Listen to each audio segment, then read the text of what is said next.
जी, hello friends. आज मैं आपके लिए हलवा पूरी की रेसिपी लेके आई हूँ। तो उसके हम सबसे पहले चने में बनाऊँगी, चनों का सालन। तो उसके मैंने ब्लैक चने लिए, मैं इसे एक रात के लिए पहले भिगो दिया था, ठीक है।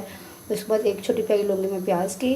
उसके बाद 1 चम्मच लूँगी मैं नमक, 2 चम्मच रेड मिर्च और 1 चम्मच हल्दी। उसके बाद अदरक लहसुन का पेस्ट लूँगी 2 चम्मच और एक बराबर लूँगी मैं टमाटर भी काट के। एक आप हरी मिर्च ले लेंगे, लाल मिर्च ले लेंगे, वो आपकी चॉइस है, ठीक है। और उसके बाद थोड़ा सा धनिया लेंगे। तो हम सबसे पहले इसको हम प्रेशर देंगे 10 से 15 मिनट तक, जब तक कि ये चने अच्छी तरह गल नहीं जाते।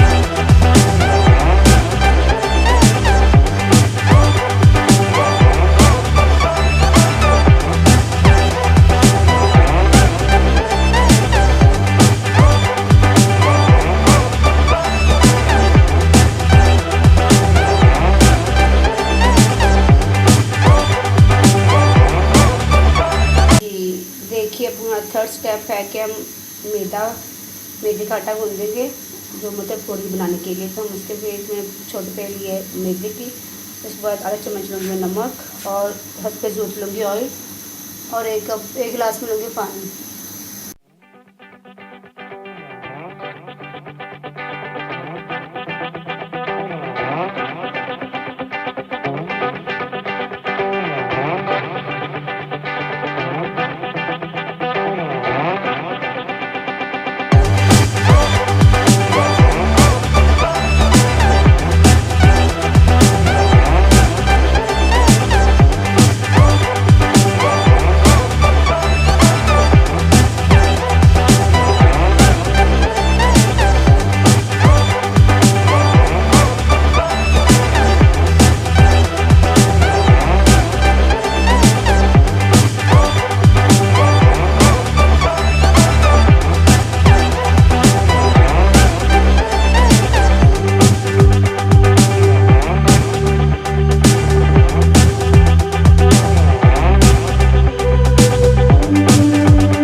जी फ्रेंड्स, देखिए हमारी हलवा पूरी और चने बिल्कुल रेडी हो चुके हैं। अगर आपको मेरी रेसिपी अच्छी लगती है तो प्लीज़ आप इसे लाइक करें, शेयर करें और सब्सक्राइब करें।